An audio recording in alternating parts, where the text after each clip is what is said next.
करणी सेना राजपूतों की ठेकेदार नहीं है। आप उन्हें राजपूत मानते हो जो फिल्मों के डायरेक्टर से टैक्स वसूलने के लिए, फिरौती लेने के लिए जो आंदोलन करते हो। अगर करणी सेना का राजपूत था इतना बड़ा सुखदेव सिंह गोगामणि, तो इन बच्चियों के न्याय के लिए आवाज क्यों नहीं उठाई? राजपूत धर्म के साथ है या अपराध के साथ है राजपूत?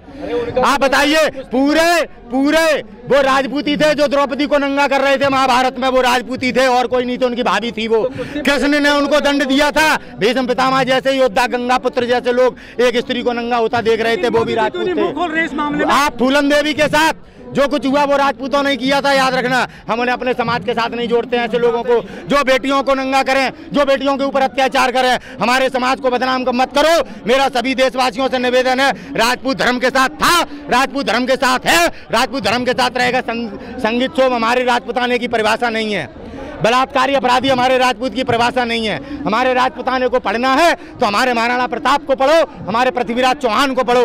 हम लोग बेटियों के चरित्र से खेलने वाले नहीं है। हमारी बात फिर सुन लो। आज धीरेन्द्र शास्त्री जो हमें हिंदू राष्ट्र का पाठ पढ़ाते हैं, देश की जनता को बेवकूफ बनाते हैं, धर्म के नाम पर, हनुमान जी के नाम पर राजनीति कर रहे हैं। आप देखिए आज धीरेन्द्र शास्त्री यहाँ क्यों नहीं आता है और इन बेटियों की न्याय की बात क्यों नहीं करता है? पटना में जाकर भारतीय जनता पार्टी के नेताओं के साथ राजनीति कर रहा है, पटना में दंगे कराना चाहता है।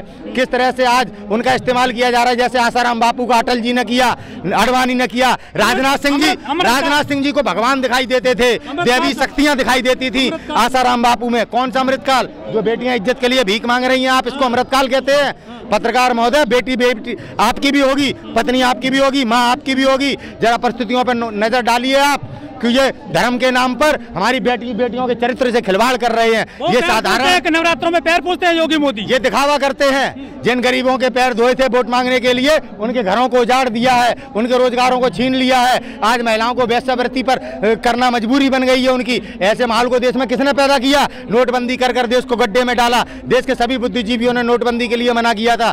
हर निर्णय नरेंद्र मोदी जी ने अंबानी और अडानी को लाभ पहुंचाने के लिए किया है। राहुल गांधी जी के चरित्र को बदनाम करने के लिए किस तरह से हजारों करोड़ रुपए, अरबों का खर्चा किया गया, वो देश के किसानों की मेहनत से आया हुआ धन। आज लेकिन सत्य को पराजित नहीं कर पाए। आज देखो राहुल गांधी का चरित्र सबके सामने है और सूरज ने उदय होना प्रारंभ कर दिया है। और ये लोग जो लोग धर्म के नाम पर अपने चरित्र छुपाए हुए थे, ब्रजभूषण जैसे लोग, अमित शाह जैसे लोग, नरेंद्र मोदी जैसे लोग, आज इनके चेहरों को दुनिया ने, आज भारत ने पहचान लिया है। और आने वाले समय में आपको इनकी दुर्गति का एहसास होगा। इन्हें देश में कोई वोट नहीं देगा। मैं आपको लिख के दे सकता हूं कि भारत में 70% महिलाओं के साथ शोषण होता है। जो फैक्ट्रियों में काम कर रही हैं, कहीं ना कहीं उन महिलाओं के साथ ठेकेदार शोषण करते हैं। फैक्ट्रियों में बड़े बड़े पद पर बैठे लोग शोषण करते हैं। डीएम IPS के साथ नेता शोषण करते हैं, नेताओं के साथ नेता शोषण करते हैं। आज स्मृति ईरानी क्यों नहीं बोल रही? आज कंगना रनावत जो नेपोटिज्म की बात बॉलीवुड में कर रही थी, आज वो क्यों नहीं आ रही? आज गोगामणि जो कंगना रनावत के नेपोटिज्म के मामले में जो समर्थन कर रहे थे कंगना रनावत का, आज साक्षी मलिक का समर्थन क्यों नहीं कर रहे? राजपूताने को शर्मसार कर रहे हैं। राजपूत यार हमेशा महिलाओं के सम्मान की लड़ाई को लड़ने वाले रहे हैं। हम महाराणा प्रताप की विचारधारा से आने वाले लोग हैं। किस तरह से हमारे राजपूताने के वर्चस्व को ये टुच्चे संगठन के लोग और ये टुच्चे नेता जो देश चलाने में असफल हैं, हम राजपूतों के इतिहास को किस तरीके से मिट्टी में मिला रहे हैं, ये आज हम देख रहे हैं अपनी आंखों से। अगर आप इतने बड़े राजपूत हैं तो इन बेटियों को न्याय की प्रक्रिया में आके आप सहयोग करिए ना। दूध का दूध, पानी का पानी करिए ना आप। आज वो लोगों को धमका रहा है। ये देखिए आप दुर्भाग्य कि दिल्ली पुलिस FIR करने के बाद भी आज उसे अरेस्ट करने में नाकाम है। बच्चियां उसको अरेस्ट करने के लिए किस तरह से धरने पर बैठी हैं। इस्तीफा नहीं हुआ उसका आज तक। आप जो इस्तीफा हुआ वो तो कार्यकारिणी भंग हुई है, तो उसमें तो मजबूरी में इस्तीफा होना ही था। भाई समझ में किस तरह से एक अपराधी पूरे भारत सरकार पर भारी पड़ा हुआ है। देखिए आज देश के प्रधानमंत्री नरेंद्र मोदी जी हैं, लेकिन वो सरकार नहीं है। ये भारत सरकार के प्रधानमंत्री पहले पंडित जवाहरलाल नेहरू थे, उनके बाद इंदिरा गांधी हुई, फिर राजीव गांधी हुए, PV नरसिम्हा राव हुए, लाल बहादुर शास्त्री जी हुए, HB देवगौड़ा हुए, विश्वनाथ प्रताप सिंह जी हुए। ये सब लोग प्रधानमंत्री थे, लेकिन भारत सरकार तो एक ही है। आज जिस प्रकार से भारत सरकार के वर्चस्व को मिट्टी में मिलाने का काम भारतीय जनता पार्टी में सत्ता में आके किया है, वो आज से पहले कभी हमारे देश में नहीं हुआ। दुनिया भारत के ऊपर थूक रही है। कितने चोर हैं देश के प्रधानमंत्री मोदी जी। शर्म आती है मुझे कि अपना फोटो खिंचाने के लिए सम्राट है वो। कौन कहता है हिंदू हृदय सम्राट? बाला साहब ठाकरे थे जिनके पीठ में खंजर भोंक दिया इन्होंने। ये धोखेबाज लोग हैं। अडवाणी के साथ धोखा किया, भारतीय जनता पार्टी को अडानी के साथ बेच दिया। न्याय तो छीनेंगे।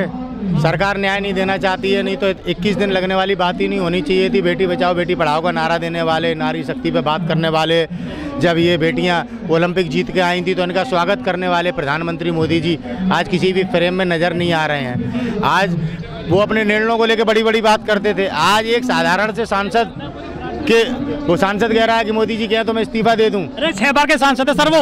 अरे यार ऐसे तो 6 बार का सांसद और विधायक अतीक अहमद नहीं था क्या? अरे यार तो माफिया ये भी तो है, दाऊद से इसका संबंध है यार। 92 में जब जे हॉस्पिटल कांड हुआ था उसमें जो सरगना के रूप में था, सीबीआई जांच में अंदर भी गया था। 100वीं मन की बात में इसके पास में हजारों लोग पहुंचे इनके फार्म हाउस में। अरे यार ये राजनीतिक बातों को करके न्याय प्रक्रिया को दबाने का काम मत करो यार भाई, पत्रकार भाई। हम यहाँ न्याय की, जस्टिस की बात कर रहे हैं। ये बेटियां न्याय के लिए बैठी हैं। अगर ब्रजभूषण सिंह जी इतने ईमानदार हैं जो जैसी बड़ी बड़ी बातें कर रहे हैं तो अपने पद से इस्तीफा दे के आते जनता के सामने कि आप करिए कानूनी प्रक्रिया, मैं निर्दोष हूँ। लेकिन जो चोर है, मुकदमा दर्ज हो गया, जांच हो रही है, सब्र रखिए थोड़ा सा। मुकदमा दर्ज हुआ नहीं, मुकदमा दर्ज कितनी उसने सख्ती के बाद किया गया, वो भी सुप्रीम कोर्ट के माध्यम से बच्चों ने करवाया है। देखिए 95% बहनें या माताएं या महिला अपने साथ हो रहे शोषण के प्रति नहीं लड़ पाती है, उनके परिवार के लोग ही उन्हें दबा देते हैं। मैं बड़ा ताकतवर समझता हूं विनेश फोगाट को और साक्षी मलिक जी को, जो इन्होंने अपने खिलाफ हुए शोषण के लिए इन्होंने लड़ा। और ये प्रेरणा सबके दिल में होनी चाहिए। किसी भी बेटी के साथ अगर शोषण होता है तो उसे लड़ना चाहिए। एक परिवार की लड़ाई है ये देश की लड़ाई है, एक परिवार की लड़ाई नहीं है। डंका बजाया मोदी जी का? कहीं डंका नहीं बजा है। ये तो केवल मोदी जी के चाटुकार और उनके सहयोगी संगठन धर्म के नाम पर जनता को गुमराह कर रहे हैं। वास्तविकता के आधार पर मोदी जी ने कहा था शिक्षा के पायदान पे, निचले पायदान पे, भुखमरी के पायदान पे, हम निचले पायदान पे, बेटियों को आज हम सुरक्षित नहीं है। आप देखिए मोदी जी के गृह राज्य गुजरात से 41,000 महिलाएं गायब हैं। किस तरीके से इस देश में महिलाओं के साथ शोषण हो रहा है, उनकी किस तरीके से महिलाओं को आज हमारे देश में आज प्रताड़ित किया जा रहा है। आप बंद करके उन्होंने केरला फिल्म लेकर आए हैं वो। फिर उन्होंने BBC वर्ल्ड जो एक जिस पर दुनिया विश्वास करती है उसके द्वारा बनाई गई बायोटेक फिल्म को उन्होंने क्यों प्रतिबंधित कर दिया? आप देखिए किस प्रकार की ये मानसिकता है देश के प्रधानमंत्री की। आप केरला स्टोरी जैसी फिल्में, आप कश्मीर फाइल्स जैसी फिल्में बना के देश में हिंदू मुसलमान कराना चाहते हैं और अपने कर्मों को छुपाना चाहते हैं। जब आपकी वास्तविकता गोधरा कांड पे जब एक न्यूज एजेंसी जिस पर विश्व ने विश्वास किया हुआ है वो बनाती तो आप उसको प्रतिबंधित कर देते हैं। कहीं ना कहीं प्रधानमंत्री मोदी जी भी देश के साथ धोखा और विश्वासघात कर रहे हैं। लेकिन मोदी जी ने तो कहा था लाल ले सके महिलाओं को मजबूत कर रहे हैं देश में। ये मजबूत कर रहे हैं महिलाओं को। पिछले 24 दिन से ये बेटियां यहाँ पर बैठी हुई हैं। जब ये ओलंपिक जीत के आई थी तो फोटो खिंचा के अपनी पॉपुलरिटी बटोर रहे थे। हमारे राजस्थान में जाकर महारानी जी का किस प्रकार से अपमान किया मंच पे बैठाल के, जैसे इंदिरा गांधी जी का अपमान किया गया था अमेरिका में। इंदिरा गांधी जी ने मुंह तोड़ जवाब दिया था। आज हमारी महारानी को राजनीति से ऊपर उठकर अपने मान सम्मान स्वाभिमान के लिए लड़ना चाहिए और भारतीय जनता पार्टी को राजस्थान में उसकी औकात बताने की जरूरत है। हमारे तमाम राजा बदावर आगरा के, उनके साथ भी अमित शाह ने इसी तरीके से उनका अपमान करने का काम किया। आज हमारे उत्तर प्रदेश के राजा भैया अपनी जनसत्ता दल पार्टी बनाई हुई है उन्होंने, वो आज चुनाव लड़ने में असमर्थ हैं। आने वाले चुनाव में 2024 में उत्तर प्रदेश की 80 लोकसभा सीटों पर राजा भैया चुनाव नहीं लड़ पाएंगे। कौन रोक रहा है? कांग्रेस के शासनकाल में आप देखिए छोटी छोटी पार्टियों ने अपने वर्चस्व स्थापित किए। भारतीय जनता पार्टी या लोकतंत्र की हत्या कर बेईमानी कर ईडी सीबीआई का दबाव डालकर किस तरह से आज हमारे देश के तमाम नेताओं को प्रताड़ित कर रही है और गुंडे और माफियाओं को समर्थन कर रही है। बिल्किस बानो के हत्यारों को छुड़वाने वाले, बलात्कारियों को समर्थन करने वाले लोग क्या ये हमारी बेटियों को न्याय देंगे? आज बहन बेटियों को सड़कों पर आना पड़ेगा। आज देश की सत्ता में वो लोग बैठे हैं जिनके चरित्र अपराधों से भरे हुए हैं। लेकिन नीतीश जी बहुत सारे संगठन हैं हिंदुओं के, बजरंग दल हो गया, करणी सेना हो गया, शिवसेना हो गया, हिंदू युवा वाहिनी हो गई, वे भी तो बेटी बचाते हैं। वो किसकी बेटी बचा रहे हैं आजकल? वो संगठन आज इन बेटियों के साथ क्यों नहीं खड़े? संघ के जो प्रमुख है मोहन भागवत, वो क्यों नहीं बोल रहे इन लड़कियों के बारे में? ये शर्मोसार करने का विषय है। बड़ी बड़ी बातें करते हैं, हमें राष्ट्रवाद के नाम पर हमारे संविधान से छेड़छाड़ करते हैं, राष्ट्रवाद और धर्म के नाम पर मुसलमानों के ऊपर अत्याचार करते हैं। आज हमारी बेटियों के ऊपर भी अत्याचार हो रहा है, हम हिंदुओं के ऊपर भी अत्याचार हो रहा है। कभी अखिलेश के ऊपर होता है, कभी दलित समाज के लोगों के ऊपर अत्याचार होता है, कभी राजपूतों के ऊपर अत्याचार होता है और करने वाले इनकी पार्टी के लोग होते हैं। क्या देश में हिंदू केवल RSS के लोग हैं? क्या देश में केवल हिंदू भारतीय जनता पार्टी के नेता हैं? मैं हिंदू नहीं हूँ क्या? कौन सी कमेटी, जिस कमेटी ने अभी तक अरेस्ट नहीं किया, इतना ताकतवर आदमी है जिसके इस्तीफे के लिए नरेंद्र मोदी जी के मुंह से आवाज नहीं निकल रही, भारत का गृह मंत्री जिसके सामने नहीं बोल पा रहा है, क्या आप उसके बाहर रहते हुए न्याय जांच सही हो सकती है? आप ये उम्मीद करते हैं? सुप्रीम कोर्ट इस देश में कह रहा है कि हमें काम नहीं करने दिया जाता है और आप इस तरह की बातें कर रहे हैं। FIR भी सुप्रीम कोर्ट के कहने पर हुई है। दिल्ली पुलिस की नाकाम और परिस्थितियां देखकर आज हमें शर्मोशार होना पड़ता है कि भारत देश की राजधानी की पुलिस आज इतनी मजबूर है कि माफिया और गुंडे को पकड़ पाने में सक्षम नहीं है। मुसलमानों को माफिया कहकर आप उनका इनकाउंटर कर देते हैं। जनता का प्रतिनिधि तो अतीक अहमद भी है, जनता का प्रतिनिधि साबुद्दीन भी था, जनता का प्रतिनिधि आपका मुख्तार अंसारी भी है, जनता का प्रतिनिधि ये भी है ब्रजभूषण सिंह। तो इन लोगों में अंतर क्यों? योगी जी गाड़ी पलटा रही है। योगी जी आज उत्तर प्रदेश के मुख्यमंत्री के पद पर बैठकर आज जिनके खिलाफ योगी जी लड़ नहीं सकते थे उन लोगों को अपनी दुश्मनी निकाल रहे हैं आज एक संवैधानिक पद पर बैठकर। इस तरह का शासन हमारे क्रूर राजा जैसे धनानंद जो मगध का राजा हुआ करता था, ऐसे राजा महाराजाओं ने जब ऐसा शासन किया था तो चंद्रगुप्त मौर्य ने उनका पतन किया था। ऐसे राजपाट करने वाले लोग जो हमारे देश में अराजकता को फैलाते हो और अपने आपराधिक षड्यंत्रों के लिए षड्यंत्र करते हो, आप उनको राष्ट्रवादी ना कहें। ये हिंदू बेटियां हैं, हिंदुओं की सरकार चल रही है और हिंदू ही आरोपी है, तो न्याय क्यों नहीं मिल रहा है इन बेटियों को? न्याय आप उनसे पूछिए जो बड़ी बड़ी बातें करते थे। अभी तो राजपूत हैं, आप भी हिंदू हैं। हम हिंदू हैं तभी तो कह रहे हैं अपराधी सत्ता में बैठे हैं, स्वयं बलात्कारी सत्ता में बैठे हैं। बेटी की कोई जात नहीं है, आप राजनीति मत करिए, आप राजनीति मत करिए। इन बेटियों को जाट की बेटी मत कहिए। ये इनके माँ बाप बहुत अच्छे माँ बाप हैं जिनको ऐसी बेटियां मिली हैं जिनने अपने शोषण के खिलाफ आवाज उठाई है। इस देश में 95% महिला अपने शोषण के खिलाफ आवाज नहीं उठा पाती है। उनकी आवाज, बेटियों की आवाज जो महिला के साथ शोषण होता है ना, उस आवाज को परिवार के लोग ही दबाते हैं, बदनामी हो जाएगी, इस वजह से लोग आवाज नहीं उठा पाते हैं। इन बच्चियों ने बहुत प्रयास किया, हर जगह जाके शोषण के खिलाफ अपनी आवाज उठाई, किसी ने नहीं सुनी। तब मजबूरी में इनको ब्रजभूषण ने अपने घर से खर्च नहीं कर दिया।